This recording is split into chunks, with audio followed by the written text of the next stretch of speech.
YouTubers, Mike Martins here with the Mike Martins channel. Can oil hit 65 a barrel? Could 2021 be the year for oil? Could it be the oil run? Well, I've been okay with my predictions over the last 2-3 years when we saw oil take a major correction. If you remember some of the videos we did here on the channel. And my biggest prediction was when oil was down on a Sunday. I was watching the Australian markets. Could oil go negative? Oil will go negative come Monday, despite the historic OPEC production cut deals. So I was on the money with that one. And then the next day, that was on the Sunday, and then the next day, oil in negative territory. And that's when all the other channels were broadcasting, but I was here before. And I want to reference today this video that I did, if you haven't seen it yet. Can oil bounce back to 65 a barrel by March 2021? That is from 11 months ago, and I've been plugging some numbers, trying to find out where things are headed and potentially make a prediction, okay? So remember, I don't give financial advice. I can't read and I don't know anything, and I'm a Portuguese. So those are a lot of warnings right there in a good row. Now, I want to make a few things clear. Whenever you're placing a stock or you're hedging or a put or you're predicting the future is what you're doing. So I am predicting through the trends. There's following the trends and looking at whether it's tariff, geopolitical, wars. You could kind of have your crystal ball and look and make your predictions. I'm predicting that oil, yes, will be past 65 a barrel come March. That's just me. Let's look at what the headlines are telling us today. The date today is the 26th of February 2021. So could oil bounce back to 65 a barrel by March 2021 from 11 months ago? I don't know. I do feel it though. So here it is. Now this is from 11 minutes ago. Oil rally takes a pause with stronger dollar crimping momentum. Now, let's take a look at this. This was posted a few minutes ago. Oil in New York retreated from its highest settle since 2019 as a stronger dollar and broader market concerns surrounding inflation weighed on crude's best start to the year ever. So we're already seeing a strong start to oil right now. Futures in the New York declined as much as 2.8% on Friday, with the strengthening dollar reducing the appeal of commodities priced in the currency. Still, the U.S. crude benchmark is on track for nearly 20% monthly gain as investors worldwide tighten and pockets of demand return to the U.S. Crude production dropped in 2020 for the first time in 4 years, according to the Energy Information Administration. So, obviously, the price of the price of oil you'll start to see a little bit of faltering because of a strengthening U.S. dollar. And remember, we're dealing with the petrodollar, right? So prices have a little bit more risk to the downside from recent run that we've seen, said Tariq Zahir, managing member of the global macro program Tyche Capital Advisors LLC. To continue going higher from here, demand has to come back pretty substantially. So there it is right there. Crude prices have notched the largest year-to-date gain in any year prior to the same time period. So there it is. Now let's move on right here. Oilprice.com. These guys send you stuff if you ever want to kind of read what's going on. You could subscribe to them, and this is where oil's right. WTI crude is at 62.28, down $1.25. Brent crude right now is sitting at 66.14, down 74 cents. And Mars OPEC basket's kind of important, 65.42, up 142 right now, up 2.22%. And gasoline's at 1.88. Let me know what gas prices are in your area, because you will see a spike in gas prices. How high can oil really go? So here it is.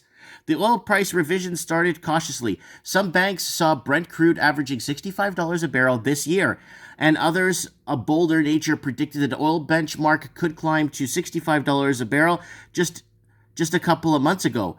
These forecasts sounded pretty optimistic for the environment given the slow rollout of COVID vaccines, the continuing excess supply of oil, and reports of the COVID variant emerging. So this is all a bunch of crap. So now banks and traders are talking about Brent at $100 a barrel. Now, why are they talking about $100 a barrel already? Well, are they starting to see through the lines with the vax and all this other crap, and countries starting to reopen, and airlines starting to take a stand, and people protesting all over the world? Yeah, people protesting all over the world. Countries are still labeling it as a pro-Trump protest, even though it's not. It's on lockdowns and shutdowns. So, anyways, a big reason for the slump in the U.S. production caused by Texas freeze earlier this month. It was even greater than the production decline prompted by the, you know what that is, last year, and it will take a while to recover if it ever does fully. So they're kind of very optimistic on this one. Now, Kalima Energy Limited announces a merger with Black Spur Oil Corp. We discussed Black Spur Oil in the past, and we were, again, talking about Kalima Energy and looking at its financials a while back. Oil prices drop on dollar strength and OPEC supply expectations. I'm not going to pay to read some fake news.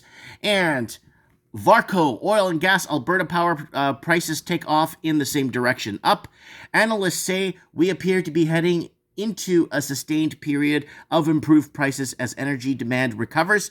The impact of the pandemic is expected to fade. Ooh, and oil and gas supplies are impacted by lower investment levels. So are people going to be jumping back? Well, here it is. Suncor stock. Now, we talked about Suncor quite a bit, and we said it is a very undervalued stock. I think the market cap on that company is in the billions. I know that. We did look at Suncor on Commonwealth for Common Folks. Don't forget to join us on Wednesday where we talk about markets, housing, employment, unemployment, blah, blah, blah. Suncor stock could hit $100 US in 2022. This is not a joke. This is not a fabrication, because remember all the mergers and buyouts that Suncor did in 2017, 18, 19, 20, 21, and I don't know what they're merging with in 22 or what they're looking to buy, but they're still one of the biggest when it comes to a stronger, a decent. I think the dividend is still at 3 or 4.5 or 4%. Don't quote me on that one. Look it up for yourself. So here it is. Last market oil market outlook. Last April, oil futures briefly traded in negative territory amid fears that global storage capacity wouldn't be able to handle the supply. The world avoided the situation, and oil prices have been since staged a stronger recovery than most analysis anticipated. Pundits widely predicted oil would average US $50 a barrel in 2021. At the time writing, WTI trades were at $62 and shows no sign of slowing down. So there it is, guys. It's all hinged on COVID, right? That's why I keep telling you guys to follow the trends. So here it is, guys. I wanted to throw this out there. This is I get this in my email. I subscribe to it. Oil and Energy Insider, why oil bulls won't back down. Dear Mike Martins, greetings from London. That's London, England, not Ontario. Wow, there is still plenty of potential new oil supply on the market, particularly from OPEC.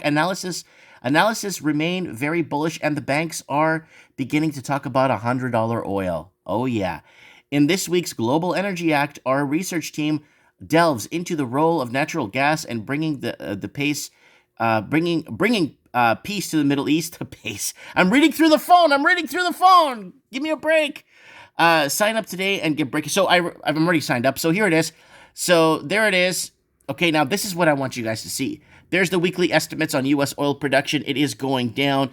And if COVID starts to disappear, we might see an increase on oil. Guys, join me on Wednesday if you can, if you get a few minutes. Join us on Wednesday on Commonwealth for Common Folks. We'll be talking about oil. We're going to be talking about 5 oil stocks that I've bought into. I bought 3 today, fresh stocks that I was in way back in the day, and I bought 2 more oil that I basically added to my stockpile of oil. IPL, a lot of people are messaging me on IPL with the merger and the takeover or what's happening. I bought IPL at $9 back in the summer, and I went ahead and I sold my a majority of my position now in IPL. IPL's dividend was good. I was getting a lot of dividend, payouts and stuff, but I'm not sure what's happening. IPL is sitting at 17, maybe 18 right now. I sold my IPL and I put back into smaller oil companies or riskier companies. I did pick up a bit of Suncor. We'll see where it is by next Wednesday with Commonwealth for Common Folks. Let me know what you guys think. Oil. What do you feel on oil? Are we gonna? Is this COVID thing is gonna be a fad and it's gonna go away? Oh, but all of these different strains are coming in. I think a lot of people are kind of seeing through the BS. Let me know what you think in the comments below. I don't know anyone that's gotten the flu this year. Do you know? Comment below too. Let us know. Keep us updated. What's the price of gas in your area? Let's keep track of gas. Because I think the price of gasoline, you'll start to see a little bit of an uptick, especially in the United States. You will see the price of gas go up now that the United States joined the Paris Accord agreement, and they're going to start charging carbon tax on their per gallon or whatever. We're paying it in Canada. I'm paying carbon tax. I paid $103 carbon tax on my natural gas to my house. It breaks it down with delivery, storage, all this bull crap, even though it's underground. I am paying right now $100+ a month in carbon taxes. So let me know what you guys think in the comments. Lots of love. Be strong. Be smart. And please invest wisely. I have spoken.